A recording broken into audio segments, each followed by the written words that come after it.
Efésios capítulo 5. Como meu dia hoje foi bem corrido, eu não tive tempo de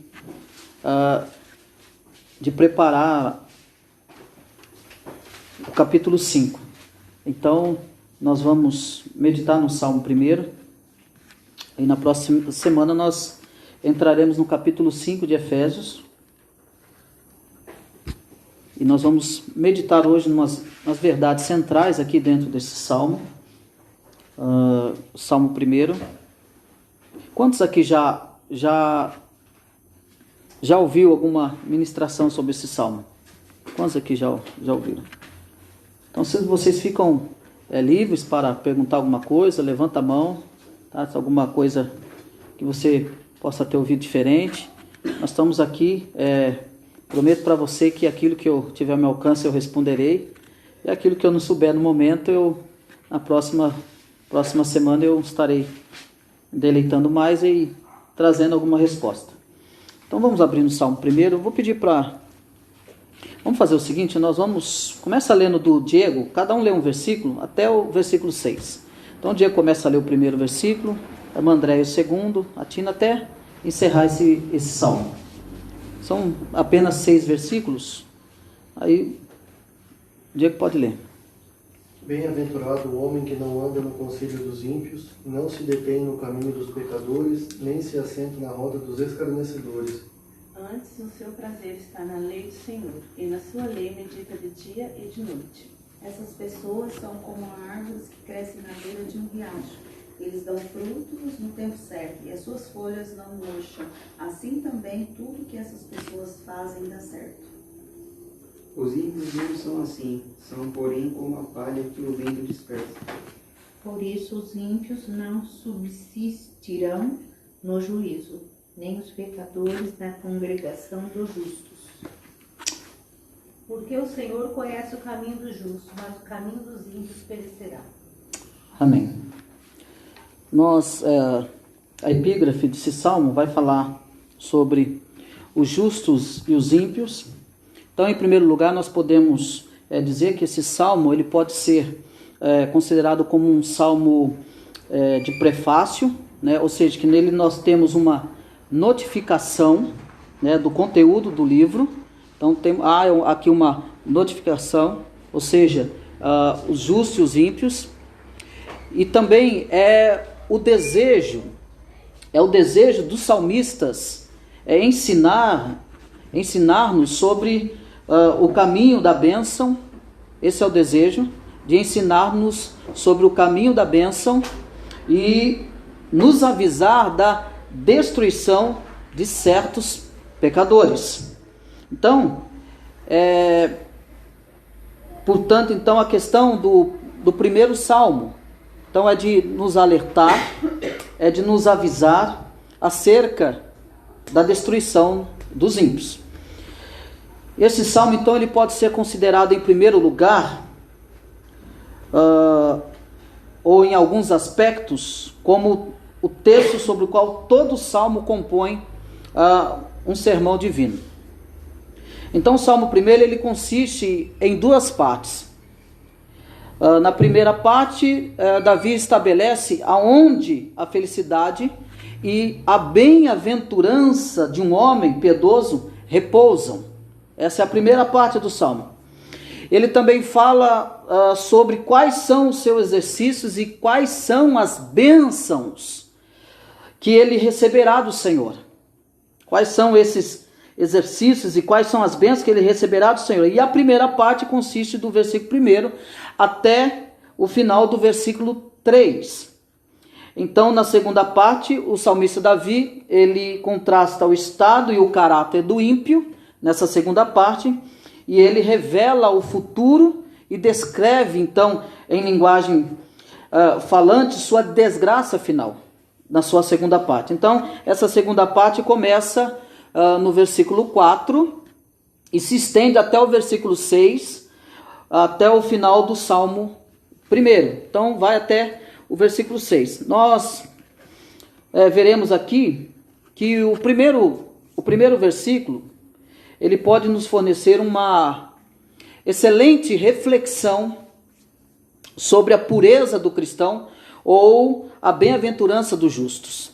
Nós vemos aqui no primeiro versículo que bem-aventurado o homem que não anda no conselho dos ímpios.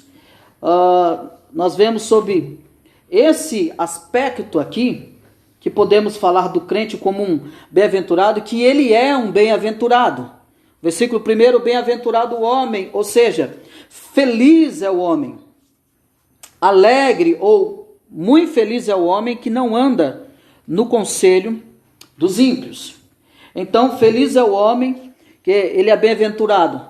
Bem-aventurado por quê? Ele é bem-aventurado por Deus, ele é bem-aventurado em Cristo, ele é bem-aventurado com todas as bênçãos, ele é bem-aventurado em todas as circunstâncias, ele é bem-aventurado através do tempo e através da eternidade, ele é bem-aventurado no seu mais alto grau. Então, há 5 pontos que ele entra como um feliz, ou muito feliz, porque ele teme, que não anda no conselho dos ímpios. O versículo ainda ensina que há um homem piedoso e a ter cuidado sobre as opiniões, contra as opiniões, ou seja, ter cuidado contra a vida prática, ter cuidado contra associações com os homens ímpios. Então, a meditação da palavra de Deus, ela nos ajudará então a manter-se distante desses 3 males. O primeiro mal é a ensinar o homem piedoso a ter cuidado sobre as opiniões alheias, ou sobre a opinião do ímpio, sobre a vida prática e sobre a associação com outros homens que não temem ao Senhor. Então ele diz que bem-aventurado o homem, feliz o homem que não anda segundo o conselho dos ímpios. Aquele que não anda no conselho dos ímpios, ou seja, aquele que não para ouvir certos conselhos. O salmista quer nos mostrar para que nós tenhamos cuidado com essa associação com aqueles que não temem ao Senhor. O que o salmista nos chama a atenção aqui é que nós devemos tomar cuidado com certos conselhos. É isso que ele está dizendo. Tome cuidado com o conselho que você toma e de quem você toma conselho. Então, bem-aventurados são esses que não anda no conselho dos ímpios.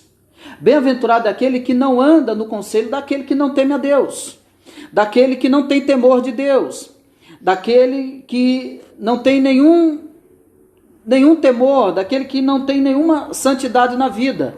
Então ele está dizendo, toma cuidado com quem você recebe conselho. Preste muita atenção de quem que você recebe conselho. É exatamente isso que ele está chamando. Aí a gente precisa lembrar que esse salmo não é um salmo para o mundo, mas sim um salmo para a igreja, para a congregação, para o povo de Israel. Então, ele não está anulando aqui que haveria pessoas com má conselhos. Ele está deixando aqui, nos avisando que bem-aventurado é o homem que não anda no conselho dos ímpios. Então, ele chama a atenção para isso, para que não se associe ao conselho dos ímpios, para que não pare no conselho dos ímpios. E aí ele vai continuar dizendo, não se detém no caminho dos pecadores, ou seja, a palavra deter aqui é aquele que não está preso no caminho dos pecadores, ou aquele que está aprisionado no caminho dos pecadores. É o tipo daquele camarada que deve alguma coisa, que quando se cala diante de alguma circunstância, de alguma coisa, ele se cala porque ele deve alguma coisa. Ele mostra que deve se manter distante, né? Então, se manter distante das opiniões alheias, das opiniões do homem que não teme a Deus, né? Deve estar distante, e deve estar distante da vida e prática dessa tal pessoa que não teme a Deus, e deve também não associar-se com essa pessoa que não teme a Deus. Esse é o bem-aventurado que não anda segundo o conselho dos ímpios. E se nós pararmos para pensar, quais são os tipos de conselho que nós teremos dos ímpios? Esse conselho ele precisa estar completamente minado. O conselho correto e adequado, ele deve estar completamente norteado com a vontade de Deus. Deve ter uma mente de Cristo. deve se amar a Deus, deve temer a Deus. Então você busca conselho de pessoas que realmente você entende, você vê na prática que realmente tem uma vida centrada, uma vida aprofundada com Cristo. O salmista chama atenção para isso, para que você não desvie, né? Para que você não tome esses certos tipos de conselho. E existe um ditado por aí que se conselho fosse bom, não se dava, vendia, né? Se conselho fosse bom, não se dava, vendia. Só que nesse caso, o salmista está dizendo, não siga esses conselhos. Não, ele vai dizer, não ande nesses conselhos. Não dê ouvido a esses conselhos. Conselhos não segundo a Deus, que à primeira vista parece que é maravilhoso. Mas aí você precisa pensar se é um conselho a qual o coração está voltado para Deus, a qual a mente está voltada para Cristo. É esse tipo de conselho que o salmista está falando. Ele continua dizendo que não se detém no caminho dos pecadores, aquele que não está preso no caminho dos pecadores. É interessante esse fato, porque, infelizmente, muitos tipos de cristianismo que as pessoas vivem, ela não consegue se destacar no meio dos pecadores. Pelo contrário, ela está presa. Mas como que a pessoa se torna presa no caminho dos pecadores? É isso que ele está dizendo. E não se detenha, ou não esteja preso ali.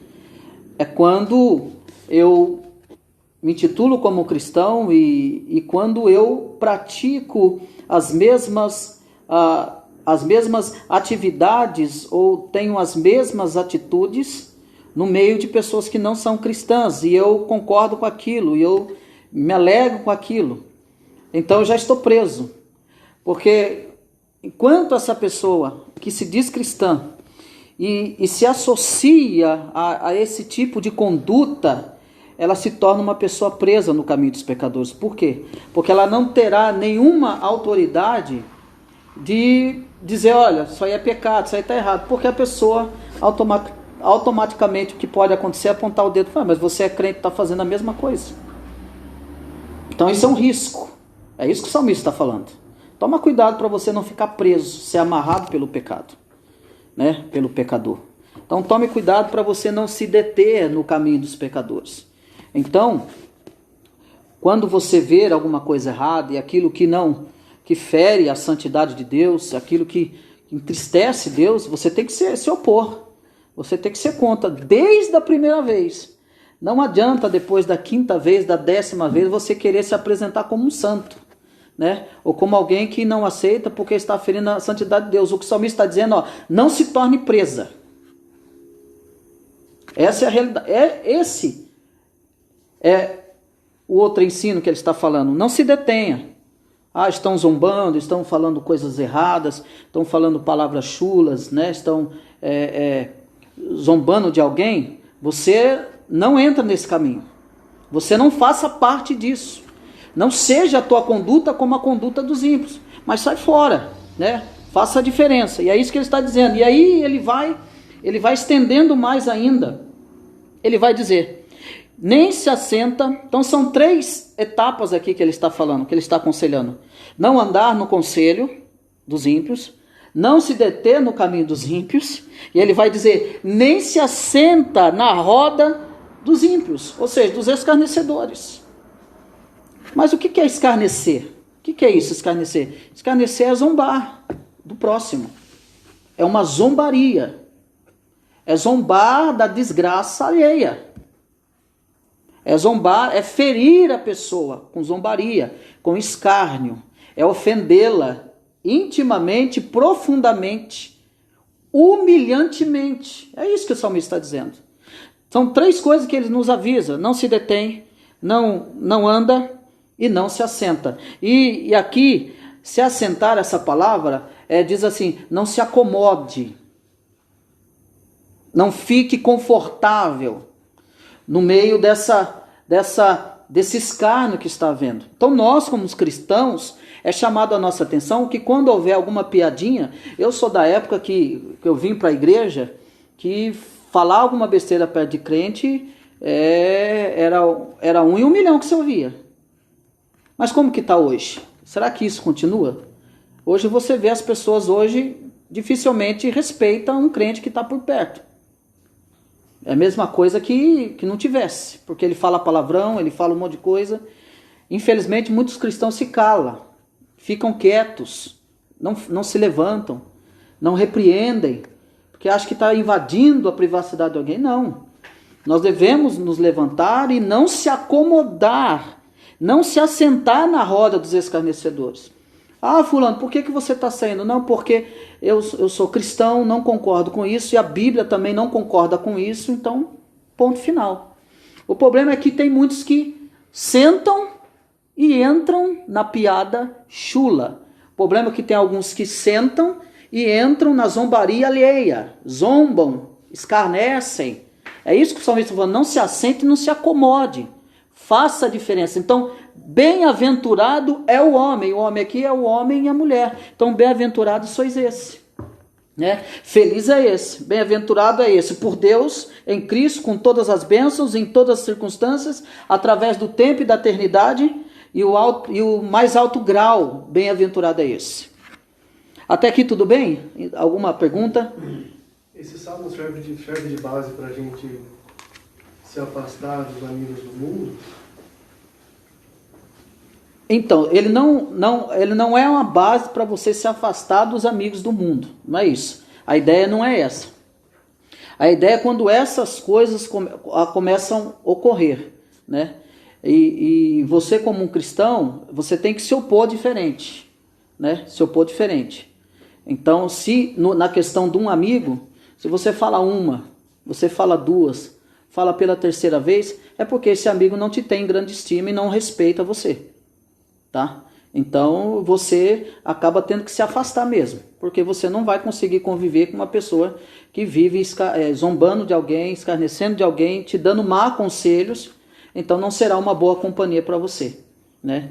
E corre o risco de fazer você pecar também, né? E o que você tem que fazer é orar por essa pessoa, né? Antes de você se afastar. Nesse caso, você deve orar pela pessoa, aconselhar ela, orientar ela, e tudo vai depender da forma que você vive o teu cristianismo diante dela. Que é isso que vai fazer a diferença. Porque não é o seu caso, é lógico, mas tem pessoas que eles querem doutrinar outra, mas a vida dele é completamente diferente daquilo que ele professa. Entendeu? Então, como amigo, então você vai aconselhá-lo, você vai orientá-lo biblicamente. Ó, você não é certo, né? Você vai aconselhando ele. Mas se você vê que ele não quer, porque não quer mesmo, né? Então não vai te respeitar, ele tem a opinião dele. Então você, por Deus, você não se sujeita a isso. Você não é obrigado a se sujeitar a isso. O que você pode fazer? Você pode orar por ele. Pode orar por ele. E aí tem aquele outro ditado, né? Me diga com quem tu andas que eu digo quem tu és. Até você explicar que A não é B para outra pessoa que está vendo. Mas o fulano está fazendo, mas aquele ali é crente. Não é crente nada, ele anda com aquele ali. Então tudo que o outro faz, eles vão falar que você faz também. É isso que acontece, né? Então é isso que acontece. Então isso é um aviso do salmista, né? Isso é um aviso. Você fala uma vez, fala duas, fala três, mas é a sua posição como cristão. Quem é que você quer agradar? Deus ou os homens? Aí entra essa questão.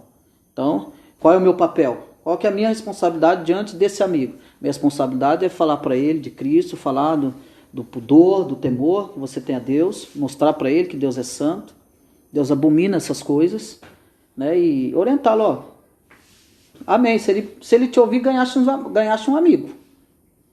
Mas pode perguntar. É diferente sentar na roda de amigos, ter conversas boas e saudáveis. Sim. É diferente. Independente se é do mundo. Sim, exatamente. A questão aqui, se houvesse esse escárnio, houvesse essa zombaria, com essa coisa, aí você tem que se retirar. Exatamente. Você sabe zoar, não Sim. ninguém, você faz bagunça, baderno. Exatamente. Bom apontamento. Pode ter conversas saudáveis. Isso. Você fica constrangido, porque aí todo mundo vai achar que você é igual àquela pessoa, né? Exatamente. Acho que é mais ou menos isso. Porque, infelizmente, o brasileiro tem a facilidade de nivelar tudo, né? Ele nivela. Até você explicar que você não tem nada a ver com aquilo, só pelo fato de você estar no meio, né? Quando essas questões acontecem, né? Então é isso que o salmista está apresentando. Bom apontamento seu também. Pode haver, isso não anula. Você está na roda de amigos, tem uma conversa saudável. Como eu estava mandando carinhoso, né? Às vezes você está ali naquela roda, vai vindo na roda de amigos, vindo, às vezes está zoando e tal, e ele está no meio. Aí de repente a polícia para, ela não vai querer saber se ele é bonzinho ou não. Ela vai estar no meio e vai junto, porque a polícia leva tudo um colega meu. Vai todo mundo. Ele era um rapaz decente, tudo, estava se candidatando para vereador. E ali ele pegou uma carona com uns caras, os amigos dele, mas os amigos dele estavam com um carro cheio de droga, ele não sabia. O que aconteceu? A polícia parou, prendeu todo mundo, prendeu ele também. Ele estava lá, ele pediu só uma carona para ir para outro lugar, e ele nem sabia que tinha droga lá. E prendeu ele também, estava no meio. Entendeu? Isso acontece mesmo. Respondeu, Diego, a sua dúvida? Entendeu? Sim. Então é isso. Então, esse primeiro versículo, ele está alertando isso, né? Sobre a vida de um homem piedoso e o cuidado que ele deve ter. Ou cristão, no caso. Nós cristãos. Ele está nos alertando o cuidado que nós devemos ter. A gente tem que saber. O crente tem que saber. O crente tem que ter regras. O crente tem que ter princípios. Tem que ter limite. Você tem que saber até onde você pode ir. Até onde é agradável ao Senhor. A gente tem que ter esse termômetro. A gente tem que ter. Quando a gente perceber que nessa conversa já não está partindo para um outro caminho que não é legal, né? Então a gente precisa dar licença, tô indo embora, tchau. Você não precisa ser inconveniente, chata, não. Você saia, mas saia com classe, né? Que eles vão entender. E aí acaba acontecendo das pessoas passam a te respeitar porque sabe da tua postura, né? A tua postura. Se você, na primeira, que isso ocorreu, você riu. Aconteceu de novo, você riu. Mas não falei nada, mas você riu. Acabou. Se for falar, vai jogar na sua cara. Você pode ter certeza disso. Né? Tá fazendo alguma diferença no meio? Não, não tá fazendo nenhuma. Pelo contrário, quando você abrir a boca para falar, vão te condenar. Você vai ser acusada, vai ser julgada. Por que não falou antes? Então, o que ele está nos avisando toma cuidado. Você que é crente, toma cuidado como que você anda, onde você pisa, que conselho que você toma. É isso que ele está dizendo. Tudo bem? Mais alguma? Vamos lá então para o versículo 2, que destaca então a palavra de Deus na vida do justo. Né? O versículo 2, então grava isso. Não andar no conselho dos ímpios, não se deter no conselho dos ímpios, nem se assentar na roda dos ímpios, dos escarnecedores. O segundo versículo ele vai dizer, antes o seu prazer está na lei do Senhor, e na sua lei medita de dia e de noite. Então, ele destaca a palavra de Deus na vida do justo, falando que o crente tem prazer na lei do Senhor, e que o crente ele medita nela dia e noite, e busca o conhecimento na lei do Senhor. Antes de tudo isso que ele disse aqui agora, antes de tudo isso, dele avisar, dele alertar para o procedimento, para a conduta do crente, ele vai dizer, antes tem o seu prazer na lei do Senhor e nela medita de dia e de noite. Interessante que você deve se lembrar quando Moisés morre, Josué é chamado por Deus agora para conduzir o povo, Josué vai se tornar líder agora porque Deus o levanta como líder. Está lá no livro de Josué, o capítulo 1, o versículo 6 e 8. E Deus, ele vai dar uma ordem para Josué. Ele vai dar uma orientação para Josué. Josué, se você quiser ser bem sucedido em governar esse povo, liderar esse povo, então medita, faça como Moisés, meu servo, medita na lei do Senhor de dia e de noite para que vá e tenha sucesso, ou seja, para que você seja bem sucedido. Então medite na palavra de Deus, tenha o seu prazer na palavra de Deus. E o que chama a atenção é que o salmista está falando, antes de eu falar todas essas coisas, o seu prazer deve estar na lei do Senhor. Estar na lei do Senhor. É ter esse prazer, é meditar na lei do Senhor. É ter prazer de buscar conhecimento. É ter esse prazer, ele está falando, antes de tudo isso, de você ver onde o conselho que você ouve, o caminho que você se detém, ou a roda que você se assenta, antes tem o seu prazer na lei do Senhor e nela medita de dia e noite. E aí a gente tem que pensar na nossa vida, como que vai o dia todo, e ver o tempo que a gente tem, né, para meditar na lei do Senhor. Antes tem o seu prazer, antes de tudo isso, o seu prazer deve ser meditar na lei do Senhor de dia e de noite. Pensa em todo o prazer que você poderá ter possível, e agora pega tudo isso e Deus está falando, antes tem o seu prazer na lei do Senhor, na lei dele. É meditar, é se deleitar, é se debruçar na palavra de Deus, querendo, desejando, assim como uma corça anseia pelas correntes das águas, é desejar o conhecimento de Deus, é a palavra de Deus. Não é ler por ler, é ler para querer entender, compreender qual é a boa e perfeita vontade, agradável vontade de Deus. É ter esse prazer. A nossa satisfação, que o salmista está dizendo, deve ser em Deus, é meditar na lei do Senhor. A nossa preocupação, o nosso coração, a nossa mente deve estar tão ligado que tudo aquilo que eu pensar, ou tudo aquilo que eu vou fazer, eu preciso pensar, será que isso está de acordo com a palavra de Deus? Será que Deus se agrada disso? Então eu vou examinar a Escritura. O que o salmista está dizendo, antes tem o seu prazer na lei do Senhor.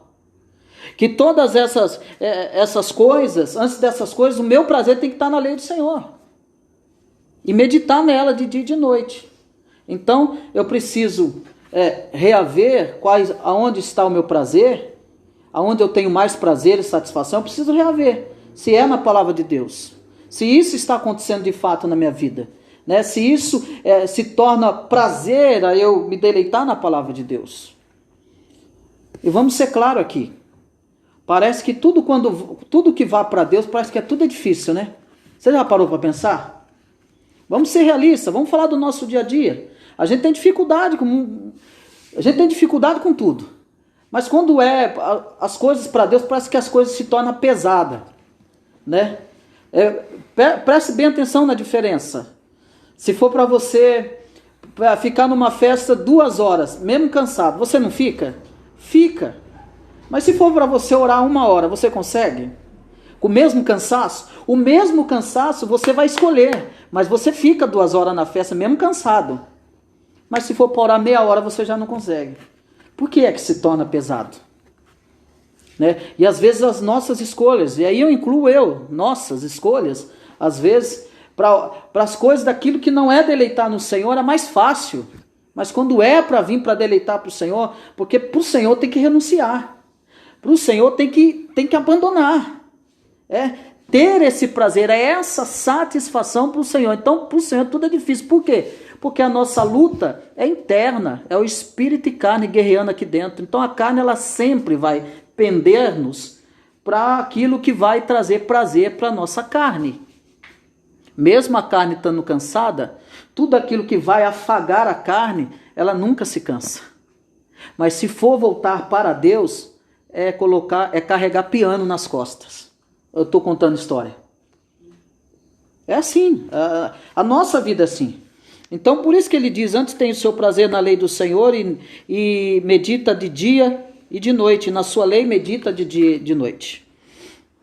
E aí ele vai mostrar qual é o resultado. O versículo 3 vai falar sobre a árvore frutífera, né? Que o salmista ele vai explicar onde ela cresce, o que ela produz e como que ela se mantém dentro do versículo 3. O versículo 2 tem alguma dúvida, alguma pergunta até aqui? Algum comentário? Então ele vai dizer o versículo 3. Ele é como árvore plantada junto à corrente de águas, que no devido tempo dá o seu fruto, e cuja folhagem não murcha, e tudo quanto ele faz será bem sucedido. Então você percebe que vai havendo aqui uma prosperidade aqui natural. O cristão que não anda no conselho dos ímpios, que não se detém no caminho dos pecadores, que não se assenta na roda dos escarnecedores, ele está falando, é um progresso, é esse crente que antes o seu prazer está na lei do Senhor e nela medida de dia e de noite. Então qual é o resultado? O que ele será? Ele será então como uma árvore plantada junto à corrente de águas. Ele é como a árvore, ou seja, ele é como a árvore, ou a vida cristã é como uma árvore. Então ele traz essa figura de linguagem mostrando como que esse cristão se torna, e como que ele é como uma árvore plantada junto à corrente de águas, que no devido tempo dá o seu fruto. Então, primeira coisa que nós temos que ver dentro desse versículo 3, dele ter esse compromisso todo com a lei do Senhor, dele amar a Deus acima de todas as coisas. Então há uma consequência boa, maravilhosa. Ele é como uma árvore plantada junto à corrente de águas. Ele é alguém que tem vida, é cheio de vida. Ele é alguém que está jubiloso de vida. O gozo do Senhor está nele. A alegria do Senhor é a sua força. Ele está cheio de Deus. E vida aqui é cheia de Deus. Ele está cheio de graça. Ele está cheio de vigor. Por quê? Porque ele segue um princípio. Ele segue, ele não anda, ele não se atém ao conselho, ele não se detém, ele não se assenta, ele tem o prazer na lei do Senhor, ele medita na lei do Senhor de dia e de noite. Então as pessoas querem ser cheias de Deus, se não buscam, se não oram, se não lê a palavra, não tem prazer em Deus, aí as pessoas querem estar cheias de Deus. É impossível. Mas ele está mostrando a consequência daquele que quer estar cheio de Deus. Então ele será como árvore plantada junto à corrente de água, ele será cheio de vida, de vitalidade. E ele vai dizer que no devido tempo, e essa palavra no devido tempo é a pessoa equilibrada. É a pessoa equilibrada que sabe esperar em Deus. Que ele ora, que ele busca, mas ele é equilibrado, ele sabe esperar em Deus, ele reconhece que Deus é soberano, que Deus está no controle de tudo. Então essa pessoa terá equilíbrio, não só emocional como sentimental, ele terá equilíbrio, uma pessoa cheia de vida. Então para se ter essa estrutura, há responsabilidades nossas, nossas responsabilidades, somos nós que devemos tomar isso como princípio, e o resultado é estar cheio de vida. Então eu estou cheio de vida, eu estou cheio de gozo, apesar das circunstâncias. O cântico que nós cantamos, te louvarei, Senhor, não importa a circunstância, é alguém que de fato está cheio de vida, é como uma árvore plantada junto à corrente de águas, e a corrente de águas aqui é a palavra de Deus. A pessoa está cheia da palavra, da verdade de Deus. É a excelência da palavra de Deus. E que no devido tempo dá o seu fruto. Então o cristão que segue esses princípios, ele dará fruto. Você deve lembrar, quando Jesus vai falar sobre a videira verdadeira, ele vai dizer que toda vara que estiver ligada nele não der fruto, o Pai corta e lança fora. Mas toda vara que estiver ligada nele e ele ligado nela, essa dá muito fruto. Então a questão não é só vir à igreja, a questão não é só picar cartão na igreja, a questão é a minha vida depois da igreja. A minha vida precisa uma consequência de buscar, de estar na corrente, junto à corrente de águas, que é a palavra de Deus. Então a minha vida deve seguir um princípio. Há responsabilidades cristãs que me tornarão mais vivos para a glória de Deus. Então as pessoas querem ser cheias de Deus, mas não fazem nada, não fazem a sua parte, não buscam, não andam nos caminhos da graça, não leem, não querem ler a palavra de Deus, não querem orar, não querem esperar em Deus, não querem meditar na lei do Senhor, não se preocupam se a palavra de Deus está de acordo ou não com aquilo que eu penso, com aquilo que eu acho. As pessoas não estão nem aí com isso, mas quer ser cheia de Deus. Ai, Deus não falou comigo. É lógico que Deus não falou com você, está vazia de Deus, não há palavra. Vive no meio da fofoca, do mexeriqueiro, no meio das piadas chulas, não faz a diferença, não brilha. Aí as pessoas querem estar cheias de Deus, mas o salmista está nos avisando a consequência daquele que vive e que medita na lei do Senhor. Então, ele terá equilíbrio e cuja folhagem não murcha. Ou seja, ela está cheia de vida. Cheia de vida. Não murcha. Também você pode tomar aqui, e cuja folhagem não murcha, é que ele não perde a esperança. Por que um crente não perde a esperança? Porque ele está ligado nessa videira. Porque ele está nessa corrente de águas. Ele está junto à corrente de águas. Então ele não perde a esperança.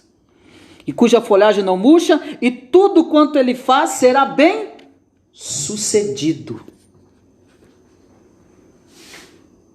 Aí você vê alguns crentes aí batendo cabeça. Ai, por que nada na minha vida dá certo? Alguns dizem assim, o que eu estou fazendo na igreja? Mas o interessante é que ele reclama de tudo isso, mas ele não olha a vida cristã dele como vai. Sim ou não? Ele não olha.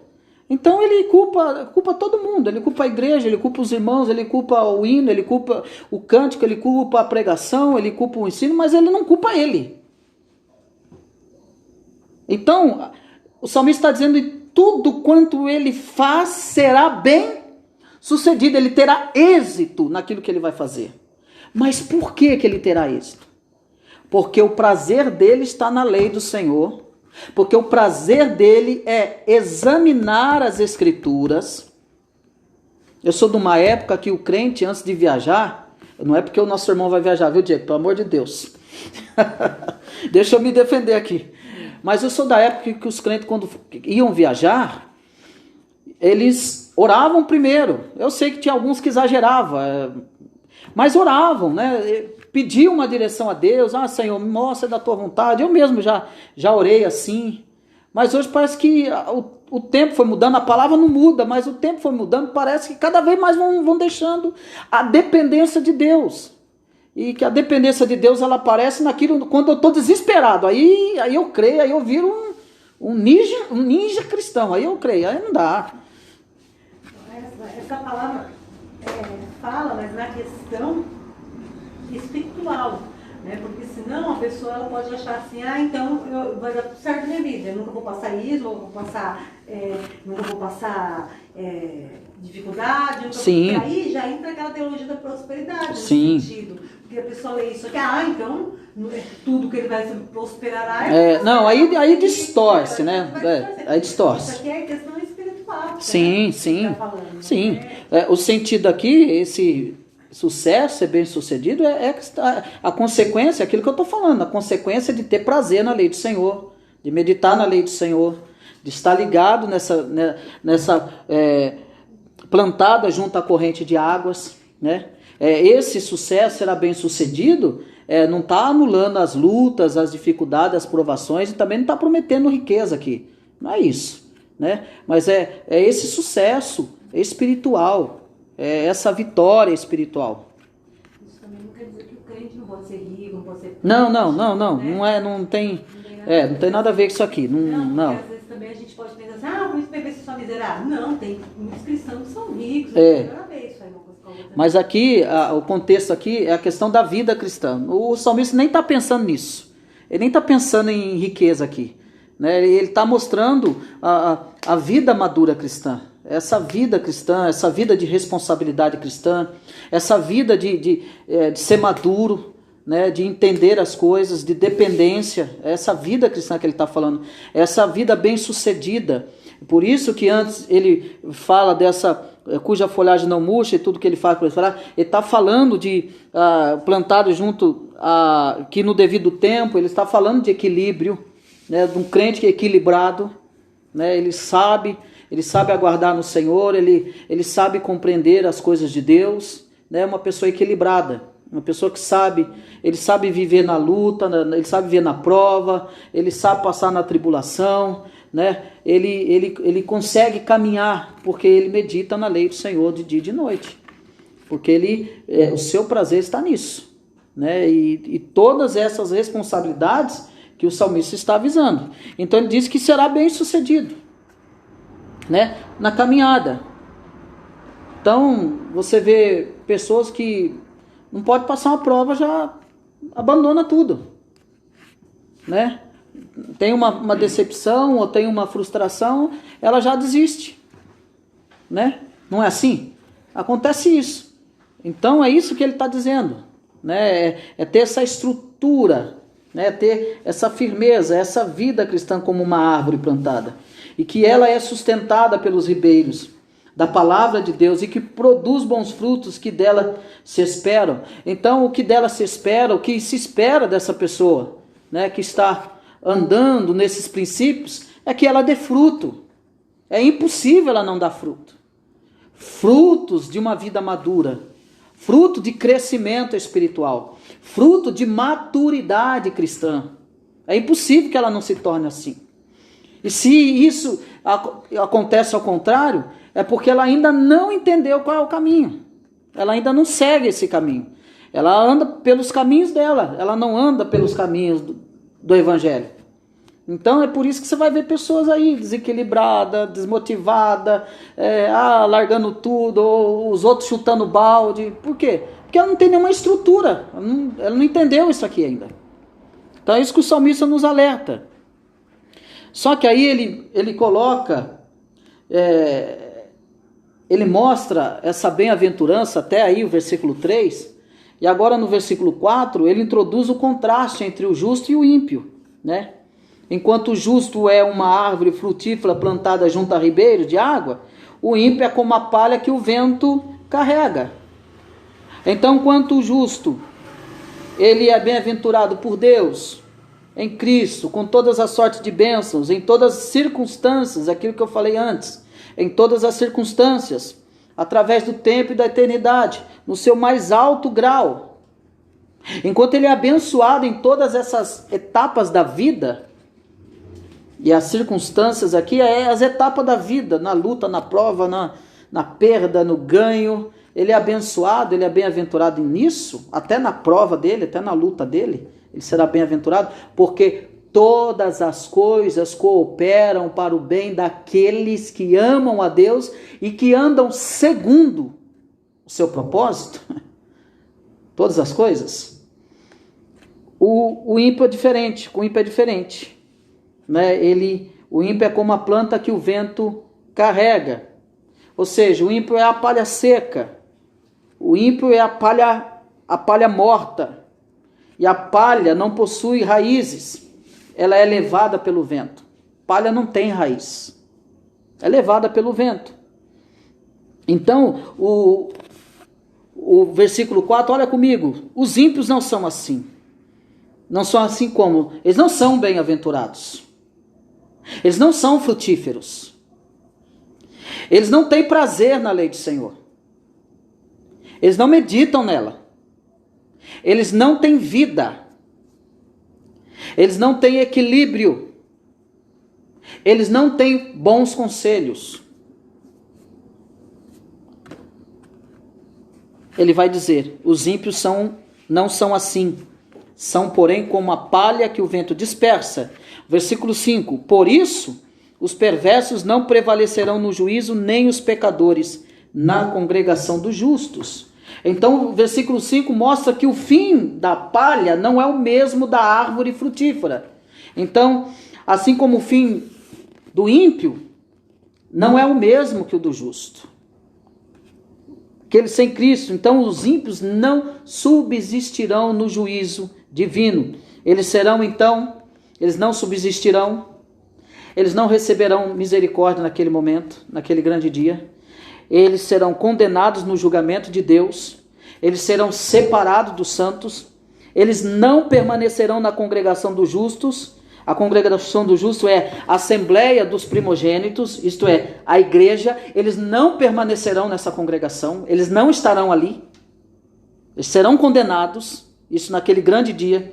Eles serão separados dos santos, eles não prevalecerão ali e serão condenados e julgados por Deus. Você precisa saber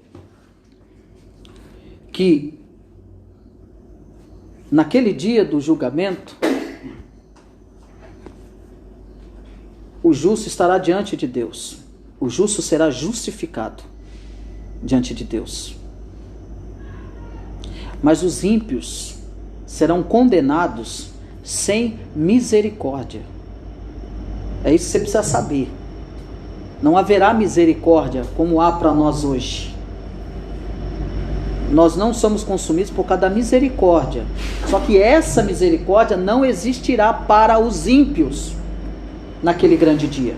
Por isso os ímpios serão separados. É isso que o salmista está dizendo. Por isso eles serão separados, condenados e julgados por Deus. É por isso que eles não permanecerão na congregação dos justos. Ou seja, a congregação dos justos é os primogênitos, a assembleia dos primogênitos, a igreja. Eles não estarão ali. Eles não receberão misericórdia. Eles serão julgados justamente. Justamente. Então, por isso que eles não prevalecerão no juízo, nem os pecadores, na congregação dos justos. Mas ele vai dizer, no versículo 6, pois o Senhor conhece o caminho dos justos, mas o caminho dos ímpios perecerá. Então esse é o contraste do justo e do ímpio. Perceba que para o justo há responsabilidades, há resultados, mas perceba que para o ímpio há uma condenação. Não há um alerta, só está dando o resultado final do ímpio, daquele que não teme a Deus, daquele que não foi chamado por Deus, daquele que não tem pudor, do imoral, do pecaminoso por natureza, daquele que não foi chamado, do vaso da ira. É esse que o salmista está dizendo.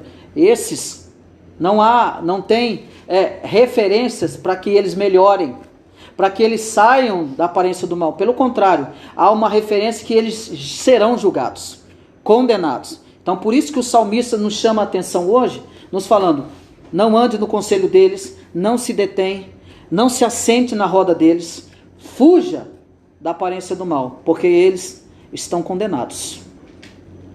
Amém, meus irmãos?